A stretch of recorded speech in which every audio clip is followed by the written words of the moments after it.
जिस तरह दिए के साथ बाती का गहरा नाता होता है, अपनी आखिरी सांस तक वह दिए को नहीं छोड़ती, उसी के साथ ही जीती है और उसकी बाहों में ही अपना दम छोड़ देती है। कुछ इसी तरह का प्यार करती थी निशा अपने प्रेमी सागर से। साथ जीने मरने के वादे करने वाले सागर और निशा प्यार की राह पर एक दूसरे का हाथ पकड़े बहुत दूर निकल आए थे। एक दूसरे को देखे बिना कभी भी उनका दिन पूरा नहीं होता था। दोनों के परिवार भी इस रिश्ते को पसंद करते थे।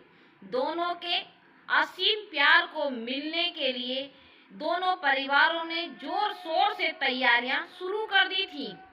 सागर की माँ अचला जी ने निशा के लिए उसकी पसंद के कपड़े, गहने सब कुछ तैयार करवा लिया था। इकलौता ही बेटा तो था सागर उनका। अपने सूने आंगन में एक बेटी के कदमों को लाने की उन्हें बड़ी जल्दी थी। अपनी मंजिल को पूरा होता देख सागर और निशा की खुशी का ठिकाना ना था। निशा के परिवार में भी जोर शोर से विवाह की तैयारियां चल रही थीं। विवाह का मुहूर्त 2 माह बाद का निकला था। सभी को जल्दी थी, किंतु उससे पहले का कोई मुहूर्त था ही नहीं। अब सभी उस तारीख का इंतजार कर रहे थे। एक एक करके दिन बड़ी मुश्किल से कट रहे थे। सारी तैयारियां पूरी हो चुकी थी। वह कहते हैं ना कि समय से पहले और भाग्य से ज्यादा किसी को नहीं मिलता। कुछ ऐसा ही सागर और निशा के साथ भी हुआ। आज करवा चौथ है। निशा बहुत ही उत्साह में थी। सागर से भले ही अब तक उसका विवाह ना हुआ हो, पर मन ही मन उसे अपना पति तो मान ही चुकी थी। यही सब सोचकर उसने भी आज करवा चौथ का व्रत रख लिया। सुबह सुबह सागर के फोन की घंटी बजी। सागर गहरी नींद में सो रहा था। जैसे ही देखा निशा का फोन है। अरे इतनी सुबह निशा का फोन क्यों, क्या है होगा, सोचते हुए उसने फोन उठाया। निशा ने कहा, सागर आज शाम का कोई प्रोग्राम ना बनाना, मैंने आज करवा चौथ का व्रत रखा है निर्जला तुम्हारे लिए। रात को चांद देखकर तुम्हारे हाथों से पानी पीकर ही उपवास तोड़ूंगी। शाम को तुम मेरे लिए बिल्कुल फ्री रहना। अरे निशा, यह उपवास छोड़ो यार, कहाँ भूखी रहोगी दिन भर। नहीं सागर, यह व्रत तो मुझे रखना ही है। सिर्फ आज ही नहीं, हर वर्ष तुम्हारे लिए, तुम्हारी लंबी उम्र के लिए। ठीक है निशा, तुमसे कभी मैं जीत सका हूँ क्या? मैं शाम को अपने आप को तुम्हारे हवाले कर दूंगा। अब खुश? शाम को 7 बजे तक मुझे लेने आ जाना। शाम को पूजा में तुम्हारे साथ तुम्हारे घर पर ही करूंगी। ठीक है जान, जो आज्ञा। निशा शाम का इंतजार कर रही थी। हाथों में मेहंदी, 16 श्रृंगार, लाल जोड़े में सजी धजी निशा बहुत ही सुंदर लग रही थी। ऐसा लग रहा था मानो आज ही उसका विवाह हो। दुल्हन की तरह सजी धजी निशा को देखकर अचला भी फूली नहीं समा रही थी। चांद का इंतजार सभी कर रहे थे। निशा को जोर की भूख लगी थी। निशा बार बार सागर से कह रही थी, सागर जाओ ना बाहर, चांद को ढूंढो, कहाँ छिप कर बैठा है। सागर ने कहा, कहाँ जाऊं निशा, तुम्हें तो चांद मेरी आंखों के सामने ही दिखाई दे रहा है। इस चांद के सामने उस चांद को देखने कौन जाएगा। जाओ ना सागर, भूख लग रही है। कुछ ही समय में चांद भी निकल आया। पूजा करके छलनी से चांद के साथ सागर को निहारते हुए निशा ने धीरे से कहा, आई लव यू सागर। सागर ने भी वही 3 शब्द कहते हुए अपने हाथों से उसे पानी पिलाया और मिठाई खिलाकर उसका व्रत खुलवाया। निशा को ये क्षण ऐसे मनमोहक लग रहे थे मानो जिंदगी की सारी खुशियां सिमटकर इन पलों में समा गई हों। निशा की झील सी गहरी आंखों में सागर को प्यार ही प्यार नजर आ रहा था। वह उस गहराई में डूबता ही चला जा रहा था। तभी पीछे से अचला जी की आवाज आई, बेटा चलो, निशा को खाना खिलाना है या नहीं? हाँ हाँ माँ, आते हैं। दोनों ड्राइंग रूम में चले गए और फिर सबके साथ खाना खाया। परिवार के सदस्यों के साथ बातें करते हुए रात के 11 बज गए। निशा का घर सागर के घर से बहुत दूर था। सागर निशा को छोड़ने कार से निकला। दोनों बातें करते हुए एक दूसरे में खोए चले जा रहे थे। रात काफी हो गई थी, हर तरफ अंधेरा पसरा था, रास्ता भी सुनसान था, कहीं कोई हलचल नहीं थी। सागर की कार मंजिल की तरफ बढ़ रही थी, तभी अचानक कार झटके मारने लगी और बंद हो गई। निशा घबरा गई। क्या हुआ सागर? मालूम नहीं निशा, अचानक क्या हो गया? आज के पहले कभी कार इस तरह रुकी नहीं थी। सागर ने अंदर बैठे बैठे 2-3 बार कार स्टार्ट करने की कोशिश की, किंतु वह सफल नहीं हो पाया। निशा रुको, मैं बाहर बोनट खोल कर देखता हूँ क्या हो गया है, वरना फोन करके घर से किसी को बुलाना पड़ेगा। तुम अंदर बैठो, कहते हुए सागर बाहर निकल गया। तभी तक अचानक मौसम का अंदाज भी बदल गया। हवा के साथ हल्की हल्की बारिश शुरू हो गई। इस बिन मौसम की बारिश से घबराकर निशा भी कार से बाहर निकल आई और अपने मोबाइल से लाइट दिखाने लगी। तभी निशा ने कहा, सागर मुझे डर लग रहा है, जल्दी से घर पर फोन कर देते हैं, पापा आ जाएंगे। हाँ निशा, यह कार अपने से तो ठीक होने से रही। तभी अचानक तेजी से एक कार उनके पास आकर रुकी। उसने नशे में धुत 4 लड़के बैठे थे। कार से बाहर निकलकर एक लड़के ने पूछा, क्या हुआ भाई, कोई मदद चाहिए क्या? सागर ने कहा, जी नहीं थैंक यू। तभी एक लड़के ने सागर को जोर से धक्का दिया। सागर को बिल्कुल आइडिया नहीं था, अतः वह उसे धक्के से कुछ दूर तक लड़खड़ाने के बाद संभलने लगा। तब तक दूसरे लड़कों ने निशा को कार में खींच लिया। तीनों भी जल्दी से बैठ गए और चौथा ड्राइवर सीट पर पहले ही बैठा था। उसने तेजी से कार को भगाना शुरू कर दिया। निशा चिल्लाती रही। सागर कार के पीछे भाग रहा था। पीछे के कांच से निशा की काली परछाई कुछ क्षणों तक तड़पते हुए सागर को दिखाई देती रही और फिर गायब हो गई। कार दूर तक सुनसान रास्ते पर दौड़ती हुई दिखाई देती रही। सागर कुछ भी नहीं कर पाया। उसकी आंखों के सामने ही उसकी निशा का हरण हो गया। एक नहीं, यहाँ तो 4 रावण थे। सागर ने तुरंत पुलिस को फोन लगाकर बताया। पुलिस हरकत में आए। तब तक वह हैवान निशा को वहीं बहुत दूर ले जा चुके थे। दोनों परिवारों में इस खबर ने तूफान ला दिया। सब चिंता में थे, सदमे में थे। घर में आंसू और सन्नाटे के सिवा कुछ भी नहीं था। दोनों परिवार इस दुख की घड़ी में साथ थे। पुलिस अपना काम कर रही थी। 2-3 घंटों के बाद उन लड़कों ने निशा को सड़क के किनारे झाड़ियों में फेंक दिया। निशा बेहोशी की हालत में सड़क के किनारे झाड़ियों में पड़ी हुई थी। सुबह मॉर्निंग वॉक करने आए पति पत्नी को झाड़ियों में लड़की पड़ी दिखाई दी। तभी उस महिला ने अपने पति से कहा, अरे यह तो कोई दुल्हन लग रही है, पर इस तरह झाड़ियों में, जल्दी से पुलिस को फोन करो। इसकी हालत देखकर लग रहा है मामला कुछ और ही है। उसके पति ने पुलिस को फोन किया। वह महिला निशा को होश में लाने की कोशिश कर रही थी। तब तक पुलिस भी आ गई। निशा को तुरंत अस्पताल ले जाया गया। पुलिस ने सागर को फोन करके बताया, मिस्टर सागर, एक लड़की सड़क के किनारे झाड़ियों में पड़ी मिली है। उसकी हालत गंभीर है। हमने अस्पताल में भर्ती करा दिया है। किसी बुजुर्ग दंपत्ति को वह बेहोशी की हालत में मिली थी।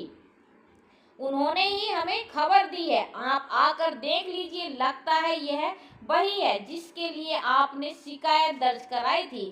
सागर और निशा के परिवार तुरंत अस्पताल गए। निशा की हालत बहुत ही खराब थी। जीवन और मौत के बीच संघर्ष करती निशा इस वक्त बिल्कुल असहाय लग रही। वह इस समय होश में भी नहीं थी। उसके चेहरे पर लाल नीले निशान दिख रहे थे, बाकी शरीर चादर से ढका था। उसकी ऐसी हालत देखकर परिवार वालों की तो क्या डॉक्टर और नर्स की भी आंखों में आंसू झलक आए। सागर अपनी मां के कंधे पर सिर रखकर आंसू बहा रहा था।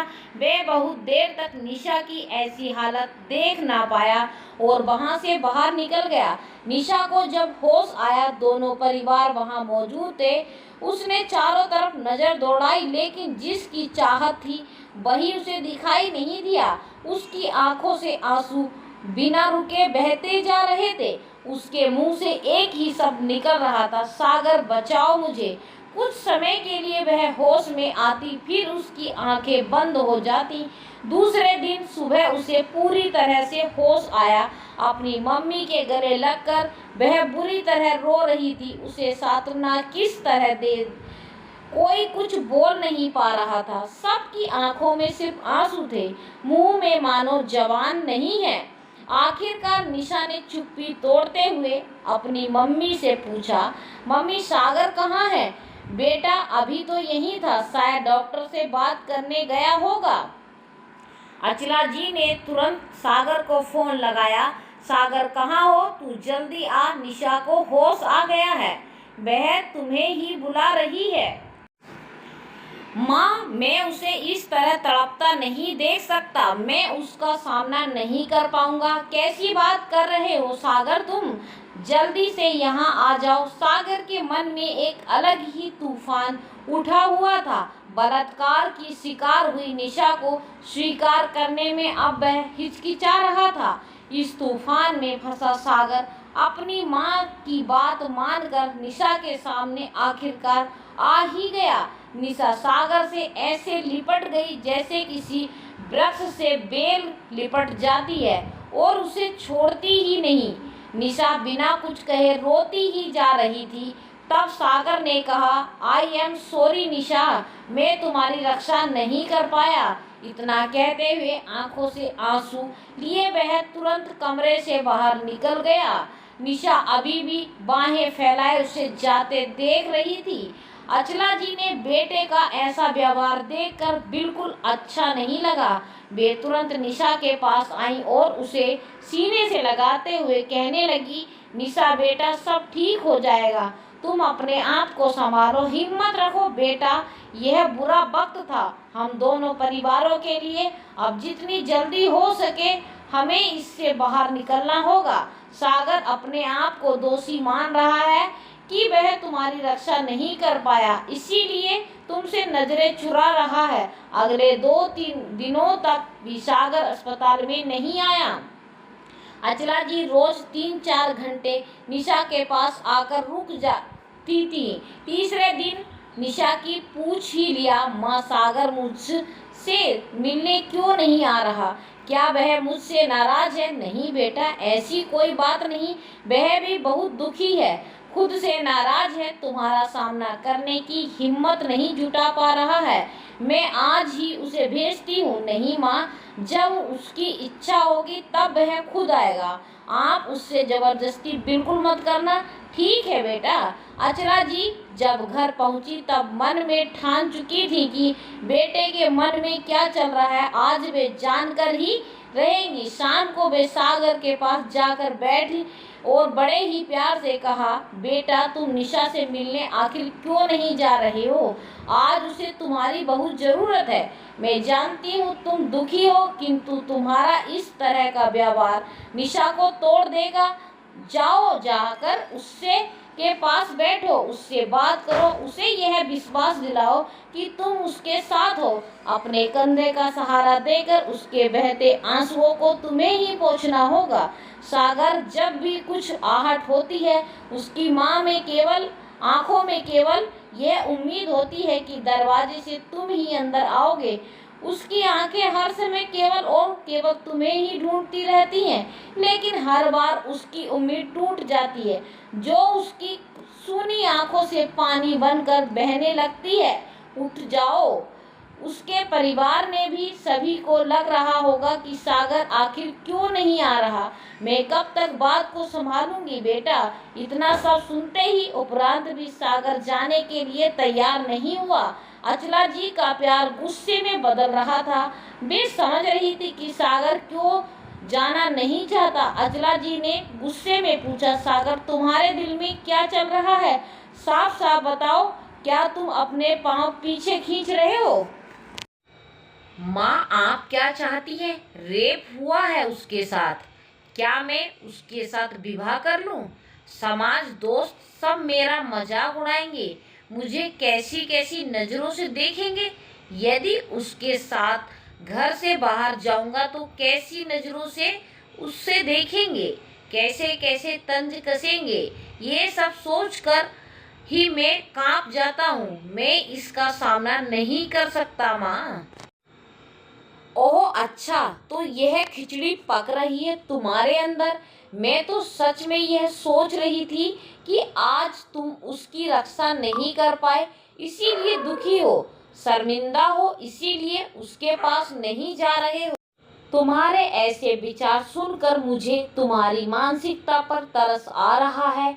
मुझे तुमसे यह उम्मीद नहीं थी।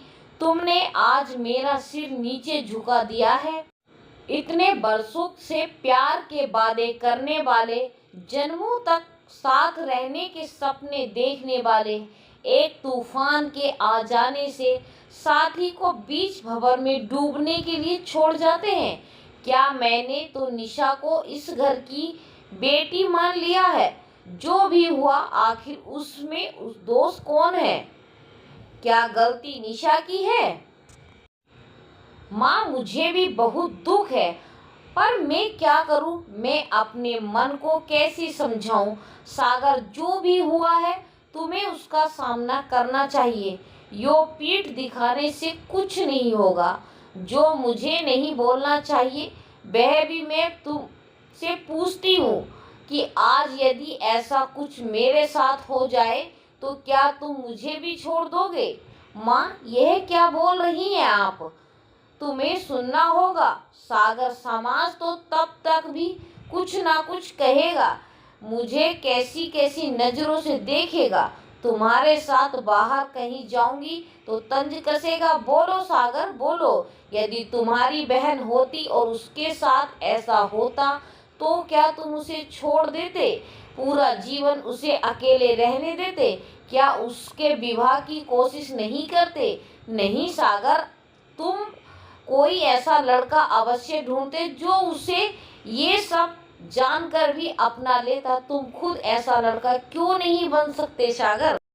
अपनी माँ के इस तरह के तेवर देखकर सागर घबरा गया। वह कुछ बोलता उसके पहले ही अचला जी ने कहा, तुम जैसे कुछ मर्द ही ऐसी घटनाओं को अंजाम देते हैं और जीवन भर उसकी सजा भोगनी पड़ती है स्त्री को। सागर, तुम यह रिश्ता तोड़ना चाहते हो तो तोड़ दो। मैं उसके लिए तुमसे भी अच्छा लड़का ढूंढूंगी जो उसे इसी रूप में स्वीकार करे और उतनी ही इज्जत और प्यार दे जितना उसका हक है। इसके बाद कभी भी मुझे माँ कहने की कोशिश मत करना।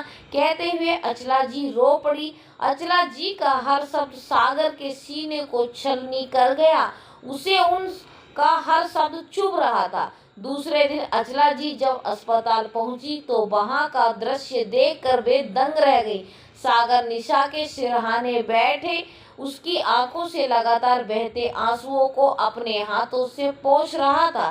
साथ ही वह कह रहा था, निशा मुझे माफ कर दो, मैं तुम्हारी रक्षा नहीं कर पाया। निशा के माथे पर चुम्बन देने के लिए जैसे ही वह झुका उसकी आंखों से आंसू निशा के आंसुओं से जा मिले। यह संगम था आंसुओं के साथ साथ उन दोनों के मिलन का, सागर के पश्चाताप का, निशा की उम्मीदों का और अचला जी के प्यार और विश्वास का। अचला जी उन्हें डिस्टर्ब नहीं करना चाहती थी। उन्होंने जैसे ही अपने कदम पीछे जाने के लिए उठाए उसके कानों में आवाज आई, सागर, मैं 3 दिनों से दरवाजे पर टकटकी लगाकर तुम्हारा इंतजार कर रही थी। मैं जानती हूँ कि मैं तुम्हारे लायक नहीं रही। सागर ने उसके होठों पर हाथ रखते हुए कहा, बस निशा, इसके आगे एक लफ्ज नहीं कहते हुए निशा को अपनी बाहों में समेट लिया। अचला जी खुशी के आंसू समेटे हुए बाहर निकल गई। निशा अपना सारा दुख दर्द भूलकर सागर के निहारे जा रही थी। इस समय उसे ऐसा महसूस हो रहा था मानो सागर ने तनाव अवसाद की ओर जाती उसकी जिंदगी को प्यार और अपनेपन से अपनी तरफ खींच लिया हो, मानो धरती पर ही उसे स्वर्ग मिल गया हो।